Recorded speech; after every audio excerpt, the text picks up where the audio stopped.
Ayan, good morning everyone! Good morning and welcome back to our show.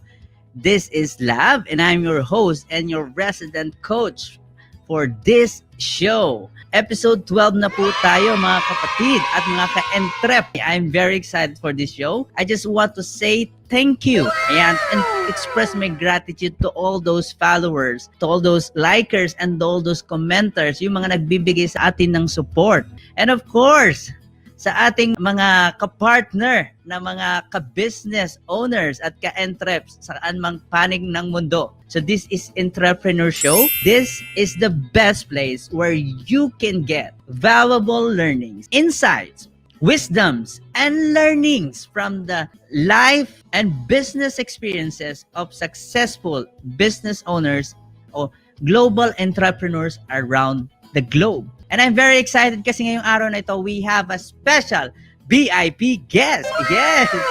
Not just an ordinary entrepreneur. Kilalang kilala siya kahit sang mangpanig ng mundo. We will having Dr. Carl ngayong araw na ito and also has businesses sa Pilipinas at sa Qatar. Ayan. She will be joining us in the conversation. With that, I want to invite you also to actually come and join my group o yung private and exclusive group na aking binuo. Rebranded group actually. So we call it Impact Makers Club. So what we do here is, ayan, nakasulat na dyan. Libre po yun, absolutely free. So without further ado, pwede na nating ipakilalang ating guest speaker for today. And I'm very excited. He is very close to what we are doing here sa ating show kasi meron siya talagang ginagawang show about business and yung mga entrepreneurs. And his show is actually an inspiration kung bakit ba natin talaga sinimulan din yung ating show ngayon. Hello sir, Hi. magandang umaga.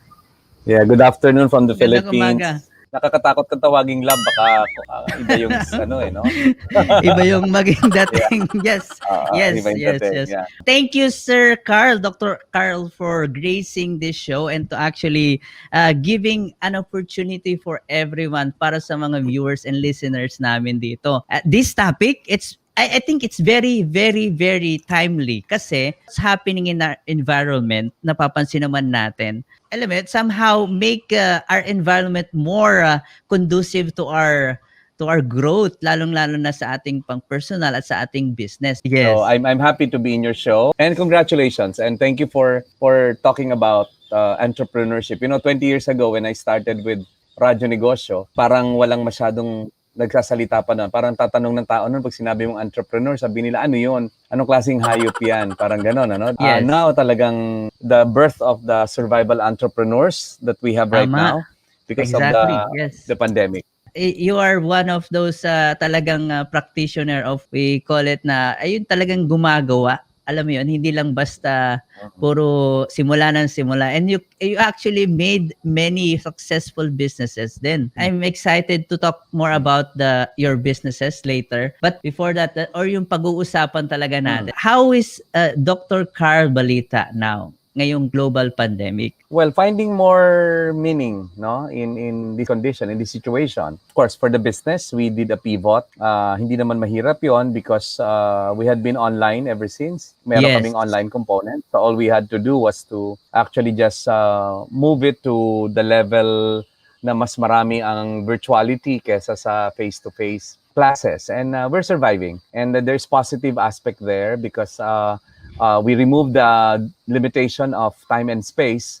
Kaya yung mga programs na hindi ko dati na-offer na namin ngayon. Like accountancy, architecture, engineering. Pero now that everybody's doing it from home, so available na siya. So meron kaming mga national and regional events that we're doing through my team. Yun.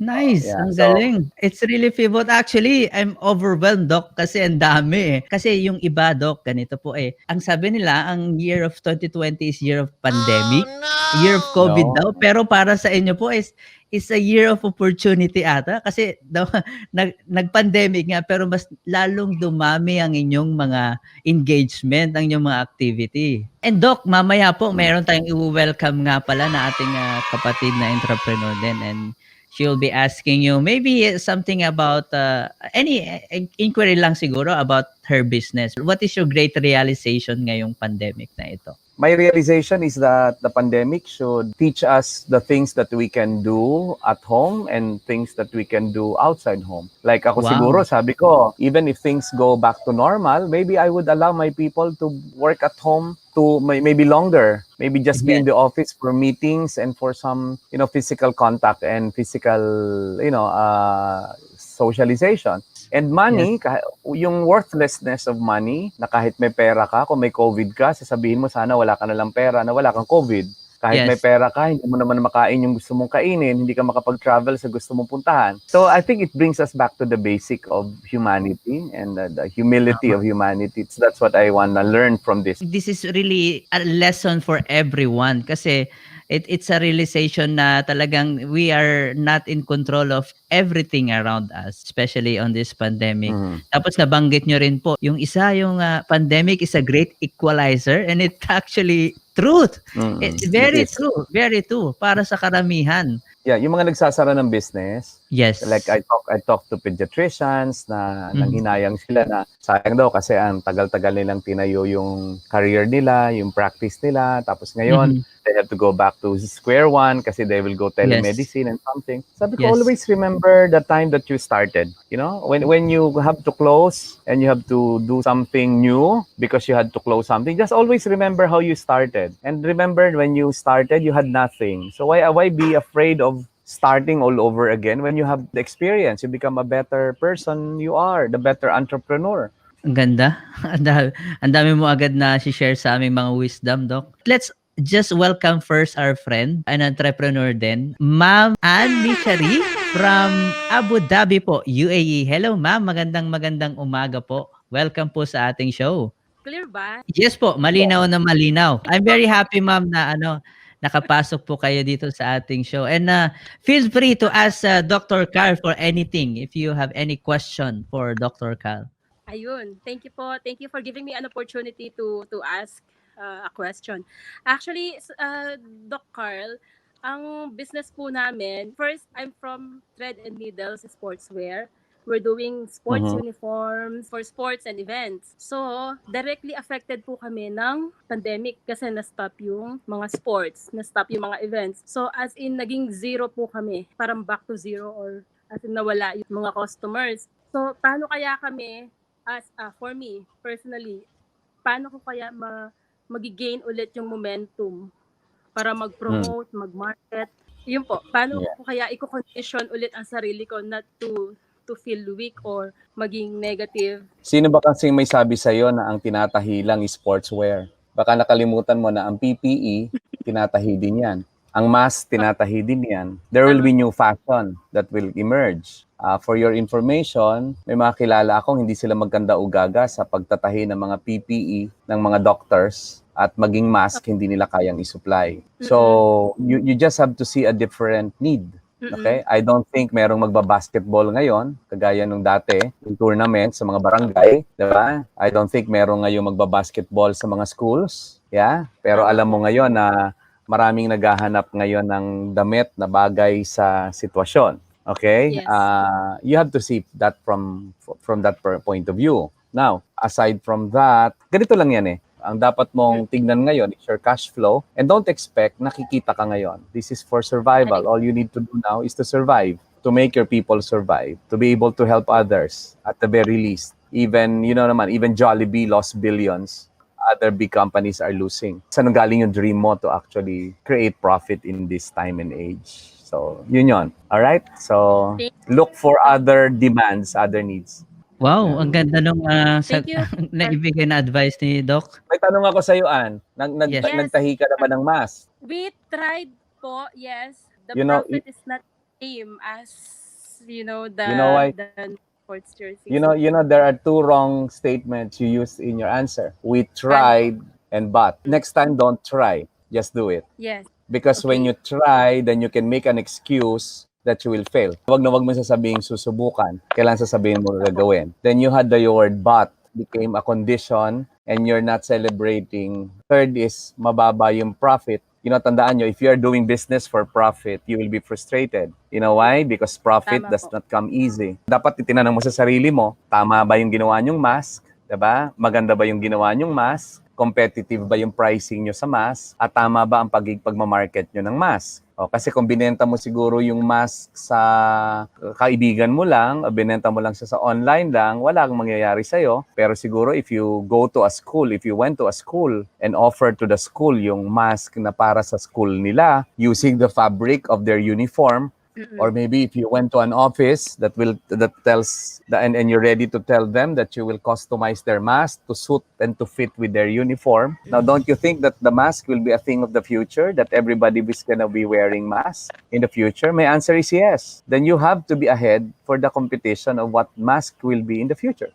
Wow, those are very, very specific advice. I really love it, Doc. Grabe talaga pag ikaw ang nagbigay ng wisdom tsaka advice. What you just gave to Ma'am Ann, I'm sure she will be using all of those. Ma'am Ann, do you want to say something to Doc Carl? Ayun, Doc Carl, thank you very much po. Sali ka dun sa community ko. Meron akong ginawang OFW Learning Community for Business. So, just look for me in Facebook and join that. Thank you, Ann. Yeah. Thank you very much po, Sir Lab. Salamat po, Ma'am Ann, and I hope that your business will be doing well more ngayong coming weeks and months. Thank you so much, Ma'am. I'll see you. Ayun. Grabe, Doc Carl, ang dami mong binigay agad na idea kay Ma'am Ann. Yung learning community for OFW, what is it? Ano ba ito? Para kanino ba ito? Itong learning community na ito. Yeah, because I think a lot would like to go into business kasi walang trabaho and a lot are afraid. Pero paano ba tayo nagiging strong when we are together? Yung bayanihan spirit is what makes Filipinos strong. Yes. So sabi ko, I want to create that learning community, which is what we should be establishing now. Tapos meron na rin kaming section for overseas Filipinos. Kasi alam mo, kaya ka nagpuntang overseas kasi you want a greener pasture. And the fact na kaya mong gumamit ng pera para sa placement fee at sa expenses, ibig sabihin hindi ka entrepreneurial. Kasi kwentahin mo lang kung magkano ang ginastos ng isang OFW for placement fee. For placement, other requirements. Malaki puhunan na yon para makapagsimula siya ng negosyo. At saka ang mindset kasi ng Pilipino, masyado sa mga OFWs na nanonood, pagdating nyo pa lang sa bansang pinuntahan nyo, meron na kayong box, nag-iipon na kayo ng mga pasalubong, di ba? Para dun sa mga tao na wala namang pinabaon sa inyo nung umalis kayo. Di ba? Get real. Alam mo, may mga nangangailangan niyang pinaghirapan mo, which is your family. And your family should be your priority kasi yun ang sinakripisyo mo. Alam mo naman yung ibang Pilipino, di ba? Nahangi na lang ng Amerika, pag uwi dito, slang na. Di ba? Actually, Doc, ito talaga yung show natin tungkol sa real people, real experience at real business. Tama po, yung clarity over what's the really purpose of why you are doing it. The challenge is not what to learn. If you just want to learn, buy a book. But how to learn, you need to apply. But ang isang principle na dapat nating matutunan is the learning to learn together. So it makes us richer in lessons. It's the bayanihan spirit in learning. So that's why they need to learn from it. So yun talaga yung pinaka on the top reason why entrepreneurs should really consider joining a learning community. Learning to learn together. Tama, as one. Grabe. Did you learn something from Dr. Carl? Siyempre naman, ako ang dami kong nakuhang learnings Ang dami kong natutunan ngayong araw na ito. I have too much takeaway for this day.